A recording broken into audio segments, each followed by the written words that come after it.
क्या उत्तर प्रदेश सरकार के मंत्रिमंडल में किसी तरीके के फेरबदल की सुगबुगाहट इस वक्त दिखाई दे रही है क्या? वो घड़ी बहुत शीघ्र ही, बहुत जल्दी ही आने वाली है जब हम देखेंगे कि उत्तर प्रदेश के मंत्रिमंडल का विस्तार होगा। मंत्रिमंडल में नए सदस्य शामिल हो सकते हैं और ये वे लोग होंगे जो संगठन में लंबे समय से काम कर रहे हैं। भाजपा के जो कैडर आधारित नेता हैं या कार्यकर्ता हैं उनको तरजीह मिलेगी। 2-3 लोग ऐसे हैं मंत्री जिनकी परफॉर्मेंस ठीक नहीं मानी जा रही है, जिन पर भ्रष्टाचार के भी आरोप लगे हैं और ये लोग मंत्रिमंडल से बाहर हो सकते हैं। परफॉर्मेंस का रिव्यू किन आधारों पर हो रहा है? वो देखा जा रहा है कि अपने विभाग को वो किस तरह से चला रहे हैं, उनके विभाग की योजनाओं का लाभ कितना आम जनता को मिल पा रहा है। आपको क्या लगता है, ये आखिरी विस्तार होगा या इसके बाद बिल्कुल आखिरी समय पर एक परसेप्शन वाला विस्तार भी हो सकता है? ये कहना कि ये आखिरी विस्तार होगा उचित नहीं होगा। क्या उत्तर प्रदेश में एक बार फिर से मंत्रिमंडल में फेरबदल होने जा रहा है?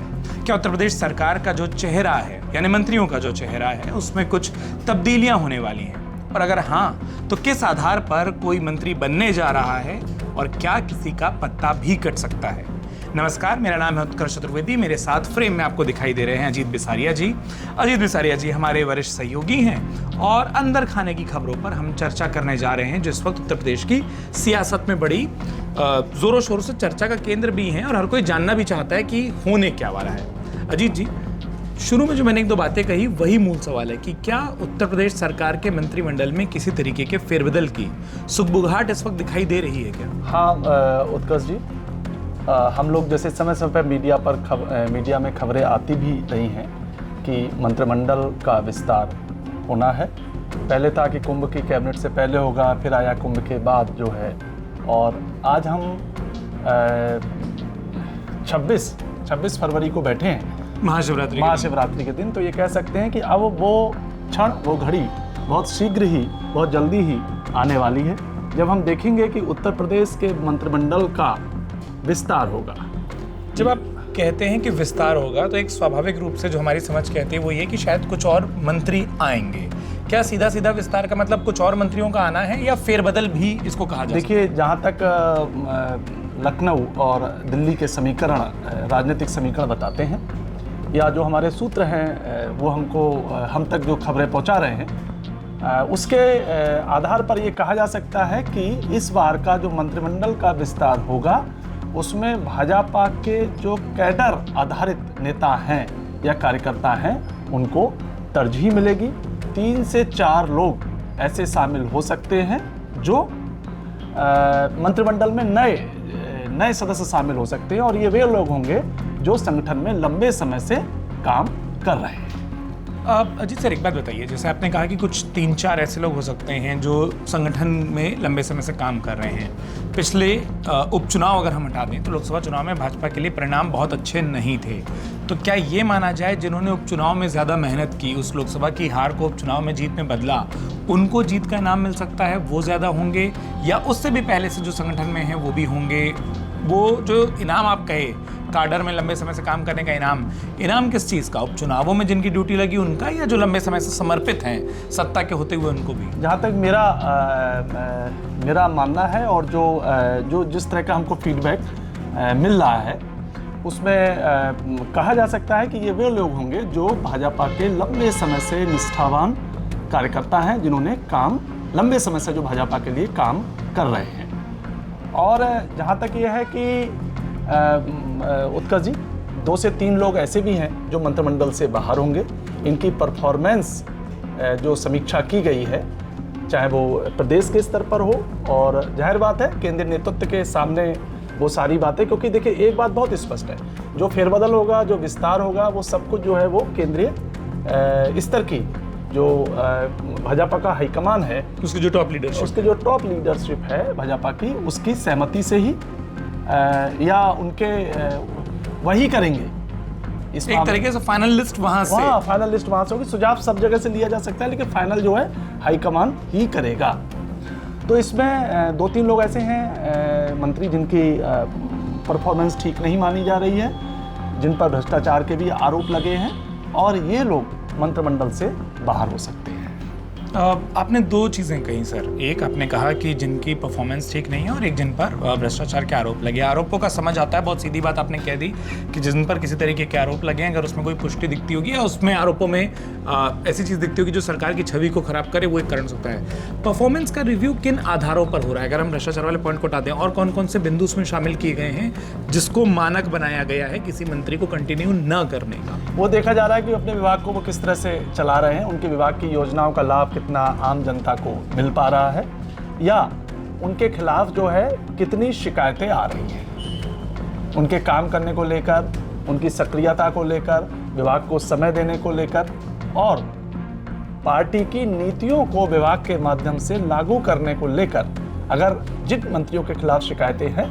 अब आप कह सकते हैं कौन मंत्री है, ये एक सवाल जाहिर बात है, मन का आप पढ़ लेते हैं, शिवरात्रि के दिन आपने पढ़ भी लिया। नहीं, लेकिन ये उत्कर्ष जी ये कोई बता पाने की स्थिति में नहीं है, बहुत ईमानदारी के साथ। और आजकल भाजपा में जब दिल्ली से तय हो रहा हो तो और मुश्किल हो जाता है। तय हो रहा है और 2-3 लोग ही जो है शीर्ष नेतृत्व के 2-3 जो लोग हैं वही इसको तय करते हैं, तो ये कोई नहीं बता सकता। हाँ, इसीलिए हम लोगों ने आपके जरिए पैमाना जरूर बताया है कि किन पैमानों पर रिव्यू हो रहा है। हम लोग कयास लगा सकते हैं जी। हम लोग की एक चीज और, जैसे आपने कहा कयास लगा सकते हैं, एक सवाल और आता है कि क्या ये उत्तर प्रदेश मंत्रिमंडल का चुनावों से पहले, विधानसभा चुनाव 2027 से पहले आखिरी विस्तार है? आपको क्या लग रहा है? क्योंकि अब अगर विस्तार होता है, हम 2025 की फरवरी में बैठे हैं, पिछली बार हमने देखा था 11 से 17 मार्च के बीच में, मुझे वो तारीख जितनी ध्यान आ रही है, शायद 10 मार्च को परिणाम आए थे साल 2022 में विधानसभा चुनावों के। तो 10 मार्च को परिणाम आए थे। अब यानी कि अब अगर विस्तार होता तो किसी भी मंत्री को 1.5 साल के आसपास का काम करने का ही मौका मिलेगा, फिर आदर्श आचार संहिता लगती है। तो आपको क्या लगता है, ये आखिरी विस्तार होगा या इसके बाद बिल्कुल आखिरी समय पर एक परसेप्शन वाला विस्तार भी हो सकता है? बिल्कुल हो सकता है परसेप्शन वाला।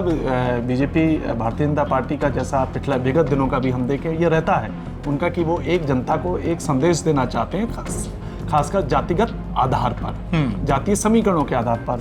तो हम इसको ये कहना कि ये आखिरी विस्तार होगा उचित नहीं होगा, क्योंकि कई बार हमने ये भी देखा है कि इलेक्शन से ठीक पहले, चाहे दिल्ली का हो चाहे यहाँ का हो, कई बार बदलाव हुए हैं। तो इस बार भी हम ये कहना कि आखिरी विस्तार होगा उचित नहीं होगा। एक सवाल इसी से जुड़ा हुआ है, इसी के अंदर मैं लेना चाहता हूँ। जैसे आपने कहा शब्द जातिगत समीकरणों का भाजपा में ध्यान रखा जाता है, क्या इस बार जिस फेरबदल की हम बात कर रहे हैं उसमें ये एंगल भी होगा? मतलब कर्मठता आपने एक एंगल बताया, रिव्यू आपने एक एंगल बताया, क्या जातिगत और क्षेत्रीय समीकरण भी फिलहाल जिस मंत्रिमंडल फेरबदल या विस्तार की हम बात कर रहे हैं उसमें ये भी शामिल होगा, ये तत्व भी होगा? नहीं होगा। जातीय और क्षेत्रीय समीकरणों का बैलेंस बनाया जाएगा, संतुलन बनाया जाएगा। खासकर जब ये बात उठती है कि जो मुझे लगता है कि पश्चिम का प्रतिनिधित्व इस बार मंत्रिमंडल में बढ़ सकता है।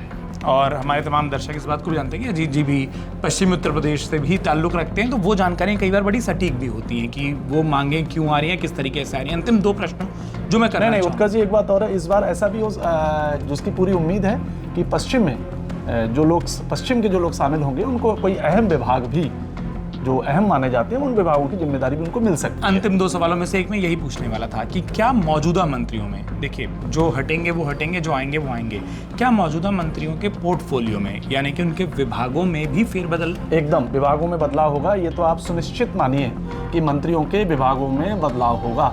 जिन पर भ्रष्टाचार के गंभीर आरोप नहीं हैं उन पर, और लेकिन उनका परफॉर्मेंस ठीक नहीं है, उनको हटाया तो नहीं जाएगा, लेकिन उनके विभागों में बदलाव किया जाएगा। हल्के या कम किए जाएंगे? कम किए जाएंगे। ठीक है। एक अंतिम सवाल, जैसा मैंने आपसे पूछा, आपने ये बता दिया कि किस आधार पर नए मंत्रियों को लिया जा सकता है। आपने ये भी बताया कि उसमें जो सबसे बड़ी ताकत दिख रही है वो ये कि संगठन से पुराने समय से जुड़े कार्यकर्ता। एक सवाल ये आता है, हमने देखा 10 में से 8 उपचुनाव ऐसे जो भारतीय जनता पार्टी ने जीते।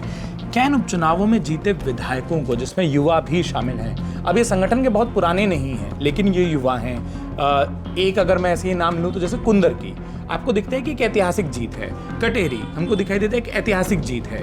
अगर हम बात करें मिल्कीपुर, एक दिखता है ऐतिहासिक जीत है।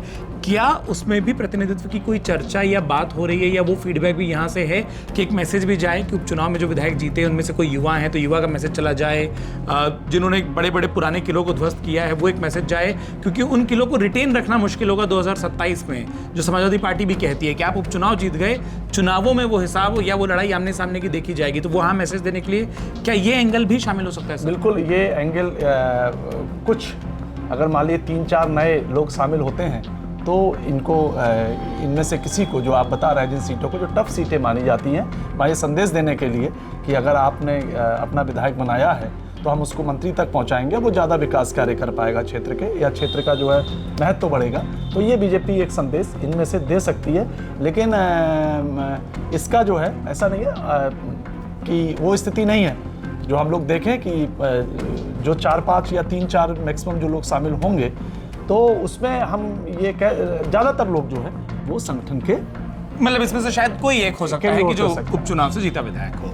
तो एक बिल्कुल अंतिम सवाल, भारतीय जनता पार्टी के अपने संगठन, देखिए मैं आपको उत्कर्ष बहुत क्लियर कर दूं, ये मंत्रिमंडल का विस्तार सिर्फ एक संदेश देने के लिए है कि भाजपा में पुराने कार्यकर्ताओं को तरजीह दी जाती है ताकि और कार्यकर्ता उत्साहित हों और आगामी विधानसभा चुनाव में उसका असर देखने को मिले इन कार्यकर्ताओं के उत्साह के चलते। तो इसका मैं अंतिम चीज़ पूछना चाह रहा हूँ, इसको हम भाजपा के अंदर एक सांगठनिक चुनाव चल रहे हैं उससे भी जोड़ सकते हैं कि वहाँ पर भी ये माना जा रहा है कि पुराने लोगों को जिम्मेदारी दी जानी चाहिए, जिलों से लेकर मंडलों तक देनी है, और जो वहाँ एडजस्ट नहीं हो पा रहे हैं फिर वो सरकारों में भी आएंगे।